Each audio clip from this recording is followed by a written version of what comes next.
राम राम जी। मैं सुनाऊंगी आज आपने एक कहानी।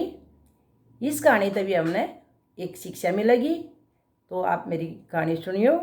और मैंने बताया था जी कि मेरी माँ ने ये सारी कहानी मेरे तो सुना रखी हैं, मैं आपने सारी सुनाऊंगी। तो आज सुनिए मेरी कहानी।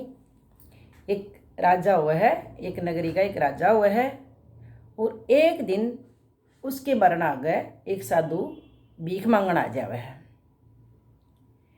साधु भीख मांगण आ जावे है तो राजा उस टाइम गुड़साल में खड़ा हुआ है, जिस टाइम वो साधु भीख मांगण आवे है। तो राजा अपने अभिमान में होके भाई मतलब वो आलोक जगा दे है। उसने के बेरा भाई साधु था, उसने के बेरा घर है यू, उसने के बेरा या गुड़साल है, तो उसने अलग जगा दी। तो राजा ने ठा के ने घोड़े की लीद गाल दी उसकी जोड़ी में। उसका घोड़े का जो गोबर वो है वो डाल दिया उसकी जोड़ी में। महात्मा चुपचाप बाबा चुपचाप लेके ने उसने आ गया भाई, आके जंगल में अपनी कुटिया के पाछे वाली घेर दी उसने और तपन लग गया।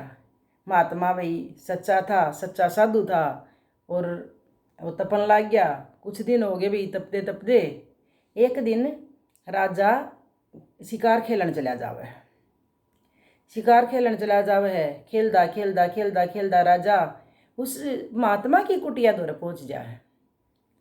महात्मा की कुटिया दौरे राजा के देखे है, कुछ उसने अजब गजब नज़ारा देखा। वहाँ महात्मा की कुटिया के पाछे लीद का पूरा बड़ा पहाड़ खड़ा, पूरा ढेर लाग रहा बहुत सारा। उसने देखा भाई वो तो यो बाबा है, और घोड़े की लीद का आड़े क्या काम है, या तो यो घोड़े ले रहा होगा, क्योंकि लीद बहुत सारी थी, बहुत सारा ऊंचा ढेर लग रहा था लीद का। तो उसके कुछ समझ में नहीं आई। उसने सोचा तू यह बात बाबा तो पूछ। उसने जाके राम रमी करी, पैर छुए, बोला महाराज बोला एक बात बताओ। बोला हाँ बत पूछ बच्चा। बोला घोड़े रखो हो।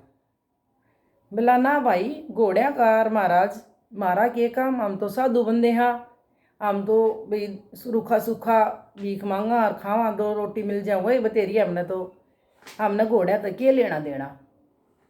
बोला और बोला इतनी दूर आड़े आस पास कोई ना शहर है, ना कोई नगरी है, ना कोई गांव है, और कुछ भी नहीं यहाँ तो, लेकिन ये घोड़े की लीद और आपकी कुटिया के पास है, ये इतना बड़ा ढेर किस तरह लग गया है।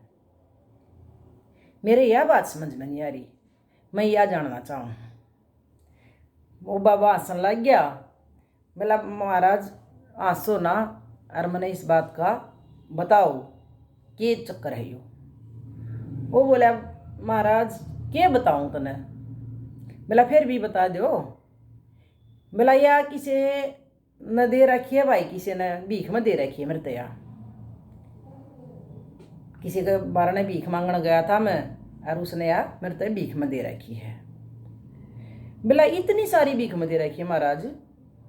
बोला ना भाई इतनी तो कौन दे रखी, दे ही तो उसने थोड़ी ही थी, लेकिन यह फिर बड़े भी तो है। दिन दोगुनी और रात चौगुनी, दिन में 2 गुना बढ़े है और रात में या 4 गुना बढ़ जे है, और यह बढ़ दी इतनी सारी बढ़ गई। एक महाराज नू क्यों कर। बोला नू क्यों कर के भाई जिस तरह हम किसी भी चीज़ का दान करा हाँ, वो भी हमारा दिन दोगुनी रात चौगुनी बढ़े है। इसी तरह यो भी दान है भाई, किसी ने दिया हुआ दान है, और यो भी इसी तरह दिन दोगुनी और रात चौगुनी बढ़न लग रहा है। तो राजा एकदम चिंता में पड़ गया, परेशान हो गया। बोला महाराज फिर यह बात और बता दो आप, इसका बनेगा के। बोला भाई के बनेगा इसका, मतलब जो भी हम दान करा वो हमने वापिस मिला करे, यो भी उसने वापिस मिलेगा जिसने दान कर रखा है। तो इसका महाराज वो क्या करेगा अगर वापिस मिलेगा तो। बोला भाई या लीद जिसने भी दान कर रखी है या उसने खानी पड़ेगी।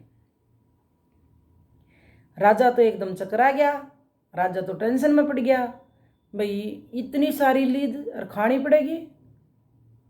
बोला या इस तरह कुकर महाराज, या कुकर खाई जाओगी? बोला कुकर के खाई जाओगी भाई, चाहे कुकरे खाई जाओ, या तो भाई अगला जन्म में तैयार दरी है, या तो उसने खानी पड़ेगी। चाहे उसने किसी चीज़ का भी जन्म दे भगवान, किसी तरह भी कुकरे भी करके उसने या ख़त्म करनी पड़ेगी। तो भाई राजा तो भाई सोच में पड़ गया गणा, क्यों क्या हो गया तेरे पे, या इतनी बड़ी गलती तने करी क्यों कर। तो भाई वो बोला पाया में पड़ गया महात्मा के, महाराज जब आपने इतना बेरा है तो आपने इतना भी जरूर बेरा होगा कि इसका कोई उपाय होगा। अगर इस जन्म में जिसने भी यह दान कर रखी है, अगर कोई उपाय हो तो किस तरह क्यों कर के करे वो बंदा जिसने यह दान कर रखी है, तो अगर इसे जन्म में इस लीद का खात्मा हो जाए तो कोई उपाय जरूर पाओगा आप दोनों। वो बोले भाई उपाय तो से, बोला क्या उपाय है महाराज, जल्दी बताओ महात्मा जी मैंने इसका उपाय क्या है। वो बोला भाई चाहे कुछ भी हो, कितने धर्म कर्म कर लो अगला बंदा, कितना ही कुछ कर लो तो, लेकिन जितनी लीद उसने महात्मा की जोड़ी में गाली थी ना, उतनी तो उसने जरूर खानी पड़ेगी। अगर इस जन्म में करे है तो जितनी उसने गाली थी वो उतनी खा ले, तो अगला जन्म खतरिया ख़त्म हो जाएगी। और ना तो भाई या तो जब तक बढ़ेगी जब तक उसका अगला जन्म नहीं होता, और जब तक वो पूरी अगला जन्म में फिर उसने पूरी खानी पड़ेगी। वो बोले महाराज फिर नू भी बता दे, या लीद खाई क्यों कर जाएगी, या नू तो मतलब को नहीं खाई जावे, सीधी तो के खाई जावे है लीद। तो आप दो रहे जब इतने सारे उपाय हैं, इतनी सारी जानकारी है, आप दो रहे, आप तो महात्मा हो, आपने तो बेरा है भी क्यों कर खाई जाओगी, फिर यह बात भी बता दो मैंने। उसने उसके पाए नहीं छोड़े, भाई मैंने बताओ भाई मैंने या खाई क्यों कर जाएगी। बोला या भाई न्यू खाई जावेगी, इसकी है ना राख बना ले, हूँ तो सब ने बेरा भाई को नहीं खाई जावे, इसने इसकी राख बना ले, सुखा के और इसने जला ले और इसकी राख बना ले, और उस राख ने भाई पानी में गुड़ गुड़ के पी ले महाराज, तो मतलब उसका इस जन्म में इस लीद का खात्मा हो जाएगा। राजा ने भाई इतनी सारी जितनी लीद गाली थी उतनी ठाई और लेके अपना घर चला गया। घर जाके उसने सुखा के न फिर वह जड़ाई राख बना के न और वह सारी पी गया भैया। हूँ तो को नहीं खाई जावर, लेकिन महात्मा ने उससे सीधा आसान तरीका बता दिया कि भाई राख बना के तो खाई गई वह, उसने वह सारी राख खा ली, और खा के न भाई फिर 2 महीने पाछे 4 महीने पाछे फिर उसका तो भाई राजा का तो यह बात मन में घूम रही थी, तो 2-4 महीने पाछे फिर महात्मा का डेरे पे फिर पहुंच गया भाई। वहाँ जाके के देखे है, फिर हैरान हो जाए एक बार, के देखे है वह लीद वहाँ तक सारी खत्म होगी, वहाँ नहीं पाया एक बोरा भी। बोला महाराज लीद, बोला लीद तो भाई जिसने गाली थी, जिसका दान था उसने खा ली, और उसका भाई इसे जन्म में मान ले वो उतर गया जो था, और ना तो भाई अगला जन्म में तो सारी खानी पड़े रहा। तो भाई किसे खातर भी कदे भी अगर अपना मरना अगर कोई साधु है, कोई बूढ़ा ठेरा है, कोई कुछ भी है, कोई भी मान ले, देखो मांगना भी आसान कौन होता, अगर मांगना आज है तो अगर हम उस तक कुछ दे नहीं सकते, उस तक हम कुछ गलत बोल भी नहीं सकते, उस तक गलत बोलना भी नहीं चाहिए। जब हमारे पे 1 मुट्ठी पुगे 1 मुट्ठी डाल दो, 2 मुट्ठी पुगे तो 2 मुट्ठी डाल दो, तो किसी का भी अपमान नहीं करना चाहिए। क्योंकि राजा ने भी अनजाने में ला ले, चाहे जान के ला ले, क्यों करे भी उस साधु का अपमान कराया था, क्योंकि लीद गाल के तो देखो उसका अपमान नहीं होया साधु का।